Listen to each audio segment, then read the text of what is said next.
अगर अकेले रहने वाले लड़कों से पूछा जाए कि उनको सबसे बड़ी परेशानी किस चीज़ में होती है, तो मेरे ख्याल से 90% लोगों का यही जवाब निकल के आएगा कि सबसे बड़ी परेशानी होती है रोटी बनाने में।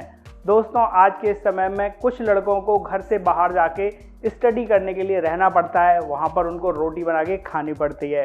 उसके अलावा कुछ लोग ऐसे हैं जिनको अपनी जॉब के सिलसिले में, अपने काम के सिलसिले में अपने घर से दूर कहीं किसी दूसरे बड़े शहर में रहना पड़ता है। वहाँ पर रोटी बनाना एक बहुत बड़ी समस्या आ जाती है, क्योंकि सुबह जल्दी निकलना है, रात को देर से घर पे आना है, फिर रोटी कैसे बनाई जाए। ऐसे में अगर रोज़ रोज़ बाहर खाना खाया जाए तो बाहर मिलने वाले खाने में हाइजीन का उतना ज़्यादा ध्यान नहीं रखा जाता, जिसकी वजह से कि डाइजेशन से रिलेटेड प्रॉब्लम्स होने लगती हैं। वहीं अगर महंगे होटल्स या महंगे रेस्टोरेंट्स में डेली खाना खाया जाए तो पता चलेगा कि आपको जितनी सैलरी मिल रही है वो सारी होटल्स और रेस्टोरेंट वालों को ही चली गई। तो ऐसी कंडीशन में अब एक बहुत अच्छा सॉल्यूशन निकल के आ रहा है अपने देश में। वो सॉल्यूशन है फ्रोज़न रोटी और फ्रोज़न पराठा का। इसकी आजकल ज़बरदस्त डिमांड बन रही है। तो दोस्तों, यहाँ से निकल कर आता है हमारे बिजनेस का आइडिया कि किस तरह हम फ्रोज़न रोटी का, फ्रोज़न पराठे का बिजनेस करके अपना एक सफल बिजनेस खड़ा कर सकते हैं और बहुत अच्छा पैसा कमा सकते हैं। एक चीज़ तो आपके भी दिमाग में ज़रूर आ रही होगी कि आखिर इन फ्रोज़न रोटीज़ को, फ्रोज़न पराठे को खरीदेगा कौन। तो दोस्तों, चिंता मत कीजिए, मार्केट बहुत बड़ा है। जो स्टूडेंट्स घर के बाहर रहकर कहीं स्टडी कर रहे होते हैं वो इन चीज़ को ख़रीदते हैं। उसके अलावा जो लोग बाहर रहकर कहीं जॉब कर रहे हैं, बिजनेस कर रहे हैं, वो लोग इस चीज़ को परचेज़ करते हैं। उसके अलावा अब तो होटल्स में, रेस्टोरेंट्स में, होम स्टे में, रिसोर्ट में वो लोग भी इन रोटी को पहले से परचेज़ करके रखते हैं, इन पराठे को पहले से परचेज़ करके रखते हैं, ताकि कस्टमर की डिमांड होने पर वो उसको तुरंत फास्ट सर्विस दे सकें और अच्छा हाइजीन युक्त खाना प्रोवाइड करा सकें। तो ऐसे में इन प्रोडक्ट्स की सेल ज़बरदस्त बढ़ जाती है। और अब तो कभी कभी ऐसी कंडीशन बन जाती है कि माताओं और बहनों का भी मन नहीं कर रहा होता किसी दिन खाना बनाने का, तो वो भी इन फ्रोज़न रोटीज़ के और पराठेज़ के पैक मंगाकर फ्रिज में पहले से स्टोर करके रखती हैं, ताकि जब भी ज़रूरत हो और वो तुरंत खाना रेडी कर सकें।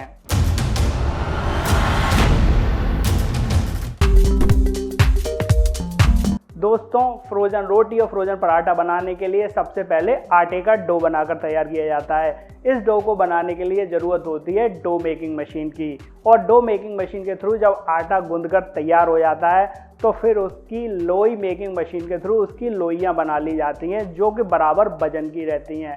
फिर इन तैयार की गई लोई को चपाती मेकिंग मशीन के थ्रू उनकी चपाती बनाकर तैयार की जाती हैं। सेम यही प्रोसीजर पराठे के साथ भी यूज़ किया जाता है।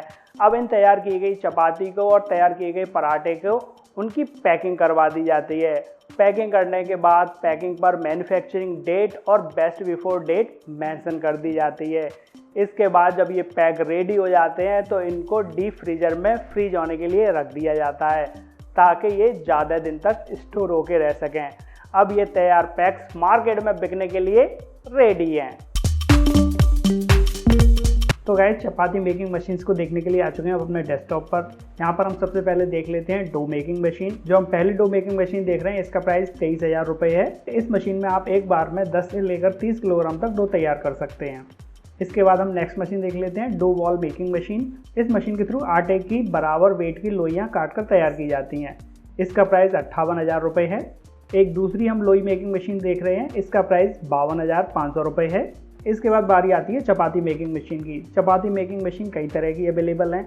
ये हम जो पहली मशीन देख रहे हैं इसका प्राइस 50,000 रुपये है। ये जो आपकी लोई तैयार हुई है उससे सिर्फ चपाती बनाकर तैयार कर देगी। अगली मशीन देख लेते हैं हम। ये मशीन आपकी चपाती बनाने के साथ साथ उसको हाफ कुक करने का भी काम कर देगी। इसका प्राइस 50,000 रुपये है। नेक्स्ट मशीन देख लेते हैं हम। इसका प्राइस 1,80,000 रुपये है। ये आपकी ऑटोमेटिक चपाती मेकिंग मशीन है। ये चपाती को बनाने के साथ साथ उसको कुक करने का भी काम कर देगी। चपाती के बाद बारी आती है पैकिंग की। तो यहाँ पर हम पैकिंग मशीन देख रहे हैं, इसका प्राइस 19,980 रुपये है। इस मशीन के थ्रू आपके जो भी पाउचेस हैं उनमें चपाती रखकर उसको पैक किया जा सकता है। और एंड में बारी आती है डीप फ्रीज़र की। डीप फ्रीज़र आप अपनी कैपेसिटी के अकॉर्डिंग ले सकते हैं। जैसे कि हम यहाँ पे देख रहे हैं, इस डीप फ्रीज़र की कैपेसिटी 500 लीटर की है और ये आपका 55,000 रुपये का अवेलेबल है। इस डीप फ्रीज़र की ज़रूरत आपको तब पड़ेगी जब आपका फाइनल प्रोडक्ट रेडी होके आपको उसको फ्रीज करके रखना है। दोस्तों इन सारी मशीन्स के लिंक हमने नीचे डिस्क्रिप्शन बॉक्स में दे रखे हैं। आप वहां से पर्टिकुलर साइट पर जाकर पर्टिकुलर डीलर से कांटेक्ट करके करंट टाइम का प्राइस और मशीन के संबंध में और ज़्यादा डिटेल पता कर सकते हैं। भाइयों इस बिजनेस को करने के लिए आपको मिनिमम 1000 स्क्वायर फीट एरिया की तो ज़रूरत होगी ही होगी। उसके अलावा आपको 4 से 5 लेबर की भी आवश्यकता पड़ेगी।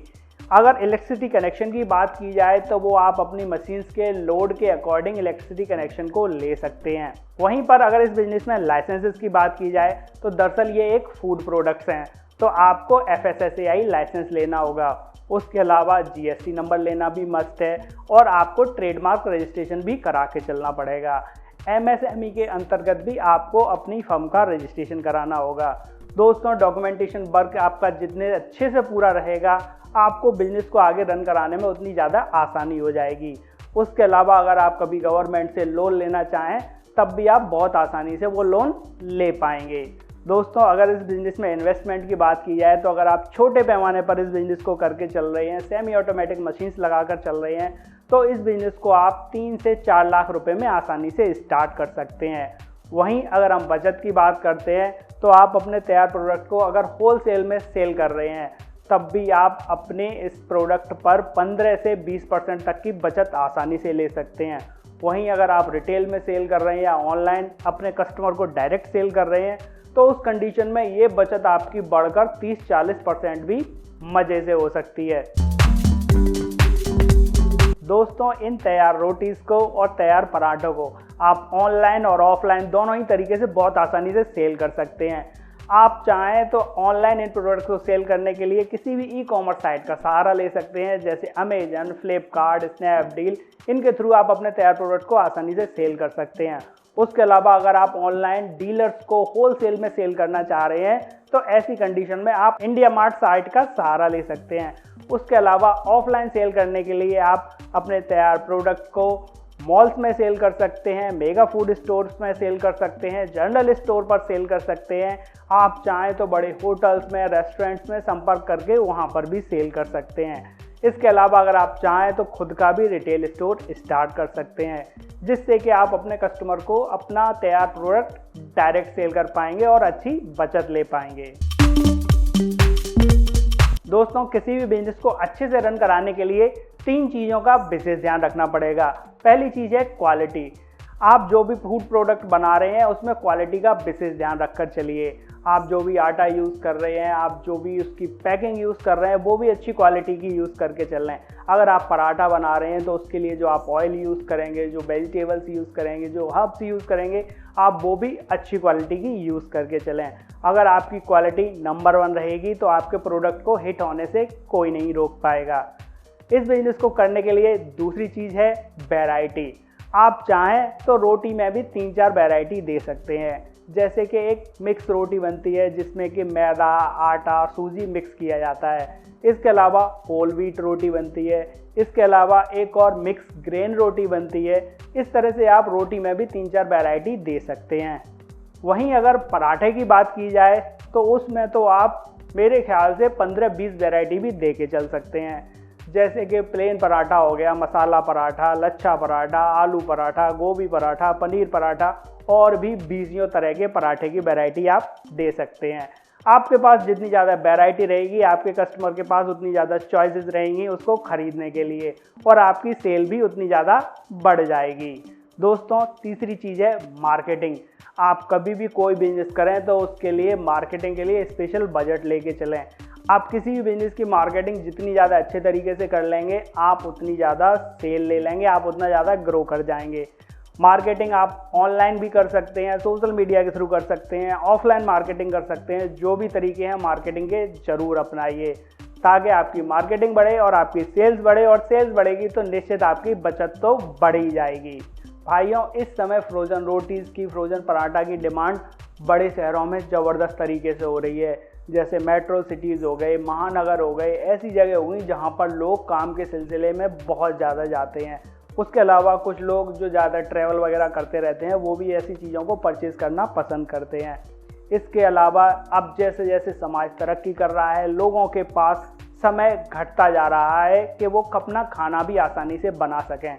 तो ऐसी कंडीशन में इस प्रोडक्ट की डिमांड आने वाले समय में भरपूर रहने वाली है। इस बिजनेस को जो जितनी जल्दी स्टार्ट कर लेगा वो उतनी जल्दी उतना मोटा पैसा छाप लेगा। तो भाइयों, ऐसी ही भाई वाली बिजनेस एडवाइस के लिए जुड़े रहिए श्री जी बिजनेस आइडियाज चैनल के साथ। और अगर वीडियो पसंद आया हो तो उसको लाइक, शेयर, सब्सक्राइब करना मत भूलिए। फिर मिलते हैं किसी अगले बिजनेस वीडियो में। तब तक के लिए good bye and take care.